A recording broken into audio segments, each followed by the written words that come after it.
What if Borneo's jungle vines grew faces, whispering your secrets to strangle you? This super creepy story from Borneo in 2064 will grab you tight. Ryn Vorr, a botanist, finds vines that sprout faces and whisper her shame over her sisters. Death, but they choke her team with their own secrets. Stay to face the fear. Borneo's rainforest hums under a steamy green sky, its trees tangled like secrets. Ryn treks in her muddy boots, her notebook flapping as she studies rare plants. The survey camp's tents sag in the heat, her only home since she left her city. Ryn's heart aches because her sister Lila died in a flood 3 years ago. Her last words, "You lied," stuck in Ryn's head. She hopes the jungle holds clues to what Lila meant. One day, her machete hacks a vine, and it sprouts a face Lila's whispering, "Ryn," in a voice like dripping sap. Her throat tightens.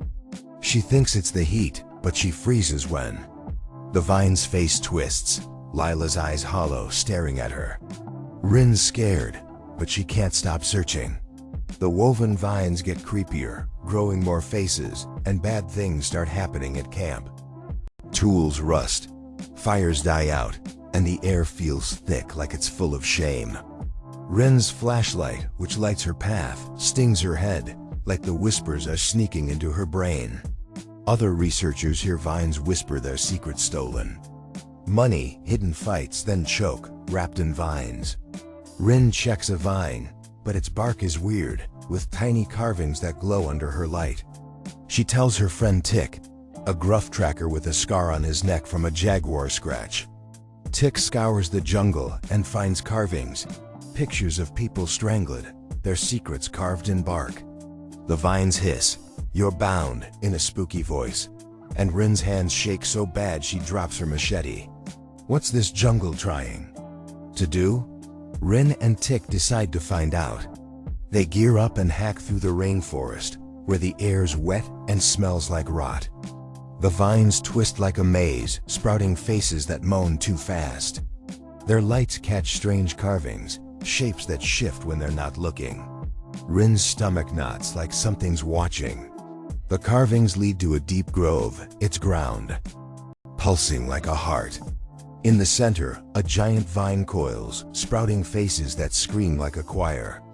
Dark shapes swirl in the mist, like ghosts with no bodies. Ryn feels woozy, like the grove's pulling her in. Tyke's tools catch signals from the vine, not from Earth but from way out in space, far past the stars. The grove feels wrong, like it's alive.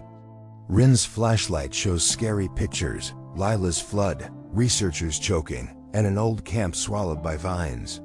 Tick says the vines are part of something called the bind, not just plants but a trap that feeds on shame. The woven vines work for the feeders, a creepy force that loves fear and grows with every secret. The camp starts breaking down. Tents rip in sudden storms, food spoils, and researchers act weird, walking toward the grove with eyes that glow green like the vines. Ryn's afraid they're not themselves anymore. Tick finds a black root in the grove, carved with stars that look like mouths, pulsing with the vine's hiss. The vines scream, "We hold," and Ryn wonders if she's still safe or if the binds got her trapped. Things get worse. Borneo's jungle shakes like it's angry. Ryn finds a piece of the black root, and it glows, showing Lila's face.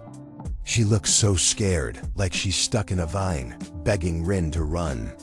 Everyone's flashlights start showing the same thing, a web of roots where secrets choke forever.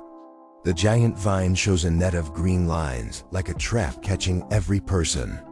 At camp, each dot in the net is someone's soul, each hiss their shame. The jungle roars with a creepy hum, and the vines match the bind's web, like the whole forest's waking up. Tick finds a carving saying the feeders want the whole world next. They're not just in Borneo, they're tied to other vines in space, all hungry for secrets. Ryn sees a vision of dark shapes like fog with glowing mouths, talking about binding or ending everything. The bind signals shoot out to the stars, like the feeders are closing in. The camp's gear goes wild, radios scream Layla's voice, lights flash her face. Ryn feels Leela's whisper in the bine's web, so faint, urging her to fight. Tick wonders if the feeders are choking them or testing them. Borneo quakes with a bad hum, and the faces swirl like a cage. Ryn stares at the giant vine, her hands cold, knowing a monster might be waiting. She thinks about Layla, about the camp, about whether she can stop this thing or if it's too big. The air feels heavy, like it's strangling her.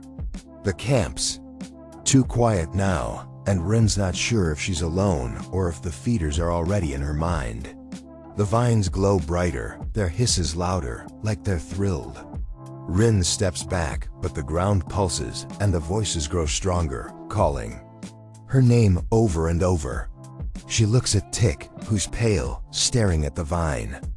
They both know something's coming, something they can't stop. The jungle outside roars, like it's alive. Ryn's heart feels like it's breaking, but she won't give up, not yet. She grips her flashlight, hoping it holds a clue, but the hisses just keep coming, pulling her closer to the dark.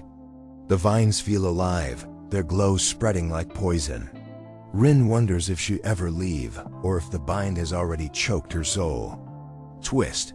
The vines aren't plants. They're the veins of a forest god eating secrets. Is Borneo wild or its heart? Could you cut through creepy, whispering vines knowing what they do? Tell us your scariest thoughts in the comments. Hit the like button if this gave you chills. Send it to all your nature friends. And subscribe for more stories that'll blow your mind.